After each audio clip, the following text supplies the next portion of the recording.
Hi hello, ഇന്നത്തെ recipe fish ബിരിയാണിയാണ്. റംസാനൊക്കെ അല്ലേ വരാൻ പോകുന്നത്. അപ്പോൾ നമുക്ക് റംസാൻ സ്പെഷ്യലായിട്ടൊരു ഫിഷ് ബിരിയാണി.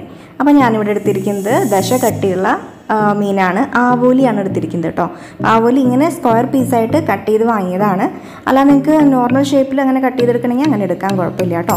ഇനി നമുക്ക് ഇതിലേക്ക് ആവശ്യത്തിനുള്ളൊരു മസാലക്കൂട്ടുണ്ട്. അപ്പോൾ അതിലേക്ക് ഒരു കുടം വെളുത്തുള്ളി, ചെറിയ കഷ്ണം ഇഞ്ചി, ചെറിയ തക്കാളി, പിന്നെ പെരിഞ്ജീരകം, കസ്കസുമാണ് ചേർത്തിട്ട് നന്നായിട്ട് അരയ്ക്കണം. അപ്പോൾ ആ സമയം കൊണ്ട് അരച്ചെടുക്കുമ്പോൾ ഞാനിപ്പുറത്ത് മീൻ വറക്കാൻ ഇട്ടിട്ടുണ്ട്. അത് ഉപ്പും മുളക് പൊടിയും മഞ്ഞൾപ്പൊടിയും മാത്രം പുരട്ടിയിട്ടാണ് കേട്ടോ. അപ്പോൾ അത് വറുത്തെടുക്കട്ടെ. അപ്പോൾ അത് അവിടെ നടക്കുന്നുണ്ട്. അതിൻ്റെ കൂടെ നമുക്ക് ബിരിയാണിയിലേക്കുള്ള റൈസ് ഉണ്ടാക്കിയെടുക്കാം. അപ്പം ഞാനിവിടെ എടുത്തിരിക്കുന്നത് ഓൾ സ്പൈസസ്, അതായത് കുരുമുളക്, പട്ട, കരയാമ്പൂ, ഏലക്കായ, തക്കോലം, ഈ വക ഐറ്റംസും പിന്നെ സാജീരകം കൂടി നെയ്യിലേക്ക് 2 ടേബിൾ സ്പൂൺ നെയ്യിലേക്ക് ഞാനൊന്ന് മൂപ്പിക്കാൻ ഇട്ട് കൊടുത്തിട്ടുണ്ട്. ഇനി 3 കപ്പ് റൈസാണ് എടുത്തിരിക്കുന്നത്. അതും ജീരകശാല അരിയാണ് എടുത്തിരിക്കുന്നത് കേട്ടോ. അപ്പോൾ അത് കഴുകി ഒന്ന് വൃത്തിയാക്കി അവിടെ വെച്ചിട്ടുണ്ട്. അപ്പോൾ ഒരു 10 മിനിറ്റ് മുന്നേ കുതിർത്ത് വെക്കുക, വെള്ളമൊക്കെ കളഞ്ഞിട്ട്. ഇനി ഇതിലേക്ക് ആവശ്യത്തിനുള്ള വെള്ളം ഒഴിച്ച് കൊടുക്കുക. 3 കപ്പ് റൈസിന് 3.5 കപ്പ് വെള്ളമാണ് ഞാനിപ്പോൾ ഒഴിച്ച് കൊടുത്തിരിക്കുന്നത് കേട്ടോ. അതിലേക്ക് ആവശ്യത്തിനുള്ള ഉപ്പ് ചേർത്ത് കൊടുത്തിട്ടുണ്ട്. ഇനി ഇത് നമുക്കൊന്ന് അടച്ച് വെച്ചിട്ട് നന്നായിട്ടൊന്ന് തിളപ്പിച്ചെടുക്കണം. അപ്പോൾ തിള വന്ന് തുടങ്ങിയിട്ടുണ്ട്. ഒക്കെ ചടപടയെ നടക്കുകയാണ്. അപ്പോൾ നിങ്ങളുടെ ആവശ്യത്തിനുള്ള റൈസൊക്കെ എടുക്കുക കേട്ടോ. അപ്പോൾ അതിനനുസരിച്ച് ഇരട്ടി വെള്ളം ഒഴിച്ച് കൊടുക്കുക. അപ്പോൾ ഞാൻ റൈസ് ഇടാറായി. അപ്പോൾ റൈസ് ഇട്ട് കൊടുത്തു. ഇനി അടച്ച് വയ്ക്കുക. അതിലേക്ക് പുതിന, മല്ലിയില ആവശ്യാനുസരണം ചേർത്ത് കൊടുക്കുക. ഞാൻ കുറച്ച് ചേർത്ത് കൊടുക്കുന്നുള്ളൂ. അപ്പോൾ അത് 2 തണ്ടോളം ചേർത്ത് കൊടുത്തു. ഇനി ഒരു 10 മിനിറ്റ് മൂടി വെച്ചു. ഹൈ ഫ്ലെയിമിൽ 5 മിനിറ്റ്, പിന്നെ ബാക്കിയുള്ള സമയം മീഡിയം ഫ്ലെയിമിലാക്കിയിട്ട് അടച്ച് വയ്ക്കുമ്പോൾ നന്നായിട്ട് വെള്ളമൊക്കെ വറ്റും. ഇനി വീണ്ടും ഒരു 5-6 മിനിറ്റും കൂടി ഇങ്ങനെ തട്ടിപ്പൊത്തുക. ഇതുപോലെ ഇങ്ങനെ നന്നായിട്ടൊന്ന് അമർത്തി വെച്ചിട്ട് അടച്ചു കൊടുക്കുക. ഇനി നമുക്ക് ഒരു 6 മിനിറ്റ് അവിടെ ഇരുന്ന് കഴിഞ്ഞിട്ടുണ്ടെങ്കിൽ സംഭവം റൈസ് റെഡിയായി. ഇനി അടുത്ത പരിപാടി നോക്കാം. അപ്പോൾ മസാല തയ്യാറാക്കുകയാണ്. നമ്മൾ മീൻ വറുത്ത ഓയിലുണ്ടല്ലോ, അതിലേക്ക് തന്നെ സവോളയും തക്കാളിയും ഒക്കെ ഇട്ടിട്ട് നന്നായിട്ടൊന്ന് വഴറ്റിയെടുക്കുക. അപ്പോൾ സവോള 3 വലിയ സവോള എടുത്തിട്ടുണ്ട്. 1/2 കിലോ മീനാണ് നമ്മൾ എടുത്തിരിക്കുന്നത് കേട്ടോ. അപ്പോൾ 3 വലിയ സവോള, അതുപോലെ തന്നെ 2 വലിയ തക്കാളി എടുത്തിട്ടുണ്ട്.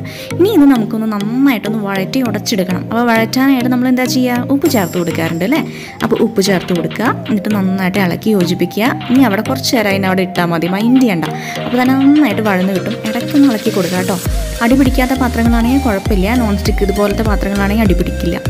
ഇനി നമ്മൾ അരച്ചെടുത്ത അരപ്പ്, അപ്പോൾ അതിന് നമ്മൾ പച്ചമുളക് പറയാൻ വിട്ടുപോയി ഉണ്ടായിരുന്നു. അപ്പോൾ പച്ചമുളകും ചേർത്ത് കൊടുക്കുക. ഒരു 3-4 പച്ചമുളക് ആയിക്കോട്ടെ, എരിവനുസരിച്ച് കൂട്ടുക കുറയ്ക്കുകയൊക്കെ ചെയ്യാം.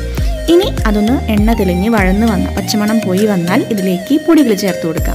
2 സ്പൂൺ മുളക് പൊടി, ഇരുവള മുളക് പൊടിയാണ് കേട്ടോ, കാശ്മീരി ചില്ലി പൗഡർ അല്ല.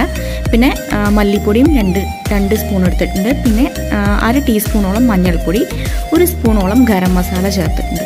ഇനി നന്നായിട്ട് ഇതിൻ്റെ പച്ചമണം പോണ വരെ ഒന്ന് വഴറ്റിയെടുക്കുക. ആ ഒരു കുത്ത് സ്മെല്ല് വരാൻ പാടില്ല കേട്ടോ. നന്നായിട്ട് വഴറ്റിയെടുത്തു. അതിന് ശേഷം എന്ത് ചെയ്യണം, വറുത്ത് വെച്ചിട്ടുള്ള മീനിനെ ഇതിലേക്ക് അങ്ങോട്ട് തട്ടിക്കൊടുക്കുക. എന്നിട്ട് അതും നന്നായിട്ട് ഇളക്കി യോജിപ്പിക്കുക. ഇനി ഇതൊന്ന് സെറ്റ് ആവാൻ വേണ്ടിയിട്ട് 1/2 കപ്പ് വെള്ളം ചേർത്ത് കൊടുക്കുക. അപ്പോൾ ഇതിന് ഉപ്പില്ലെങ്കിൽ ഉപ്പ് ചേർത്ത് കൊടുക്കുക കേട്ടോ. ഉപ്പൊന്ന് ടേസ്റ്റ് ചെയ്ത് നോക്കുക ഉപ്പൊക്കെ ഉണ്ടോയെന്ന്. അപ്പോൾ മീനിലേക്കും കൂടിയുള്ള ഉപ്പ് ചേർത്ത് കൊടുക്കണം പിടിക്കാനായിട്ട്. ഇനി മൂടി വെച്ച് കഴിഞ്ഞിട്ടുണ്ടെങ്കിൽ ഒരു 5 മിനിറ്റ് മൂടി വയ്ക്കുക മീഡിയം ഫ്ലെയിമിൽ. സംഭവം റെഡിയാണ്.